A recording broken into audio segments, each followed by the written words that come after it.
Kembali lagi di Autobis, selain dengan CEO PT Sokodindo Automobile, Bapak Alexander Barus, saat ini kita juga telah terhubung melalui sambungan Zoom dengan Bapak David Santoso, CEO dan founder PT Teknologi Karya Digital Nusa atau TKDN.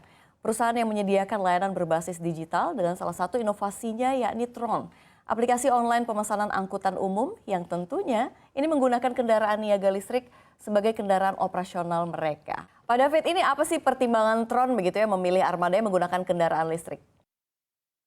Listrik itu merupakan satu era baru, ya kan. Kami sendiri melihat bahwa perusahaan juga mulai berkontribusi terhadap lingkungan. Karena strategi yang mengutamakan lingkungan ini kan sekarang jadi tren yang mulai dilihat oleh para banyak investor yang ada di manapun lah ya. Nah, saya lihat dengan mulai menghapus kendaraan listrik, ini kami mulai memberikan tambahan kenyamanan kepada penumpang. Karena penumpang sendiri suka dengan kehadiran mobil listrik, karena mereka lebih irit.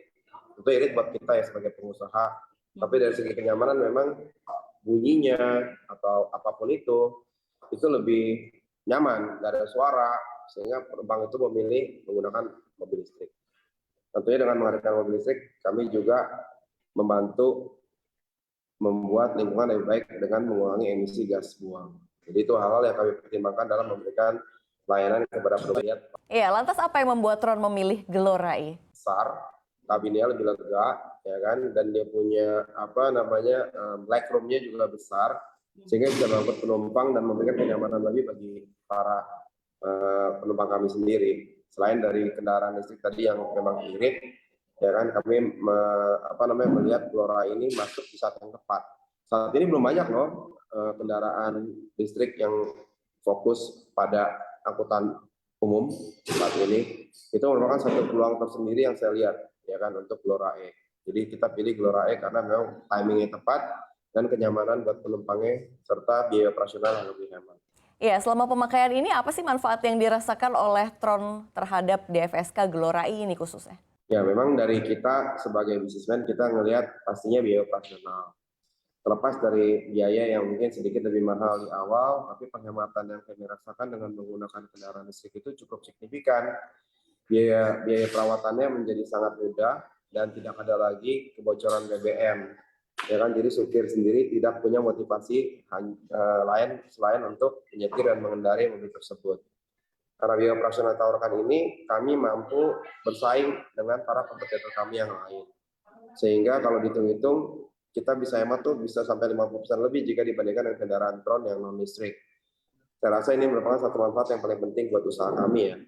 Iya, Pak David, Tron menggunakan DFSK Glorai sebagai kendaraan angkutan penumpang. Ini lalu bagaimana nih komentar, lalu feedback dari penumpang sejauh ini? Ya, kalau kendaraan penumpang berbasis listrik memang jadi pilihan. Pertama-tama dari rasa ingin tahu penumpang, gimana sih rasanya naik kendaraan listrik. Karena selama ini kendaraan listrik kan positioningnya mewah ya, dan nggak mudah untuk didapatkan. Bahkan kalau punya uang pun belinya mesti indah.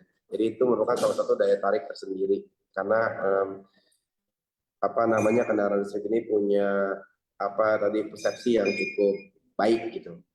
Jadi untuk feedback dari penumpang memang rasanya semuanya menyambut positif ya, terutama pada saat-saat awal kami cukup memberikan diskon, sempat gratis waktu itu selama beberapa minggu ya sebelum akhirnya berbayar, tapi itu menjadi salah satu item promosi yang membuat pelanggan merasa naik Glorai DFSK ini jadi lebih nyaman. Iya, apakah ada rencana ke depannya untuk penambahan unit DFSK Glorai untuk armada Tron? Pasti ada rencana untuk penambahan. Kami yang berencana untuk menambah, tapi kita juga melihat ketersediaan rute perizinan yang ada dan juga ketersediaan SPKLU. Saat ini kami hanya mengoperasikan di satu rute dan kami berharap pemerintah mendukung dengan terus menambah SPKLU yang ada sehingga kami bisa melakukan pengecasan baik di tempat asal maupun di tempat tujuan. Saya rasa memiliki kendaraan listrik nggak bisa dilihat dari sisi kepemilikannya aja, tapi juga harus dilihat dari faktor penunjangnya. Beda dengan kendaraan BBM, di mana kita bisa ketemu SPBU di mana-mana. Untuk saat ini SPKLU sendiri masih jadi pertimbangan kami untuk menentukan penambahan rute armada DFSK. Baik, terima kasih CEO PT Tron, Bapak David Santoso. Sehat dan sukses selalu untuk Anda. Dialog Autobis akan kembali usai jeda, jadi jangan kemana-mana.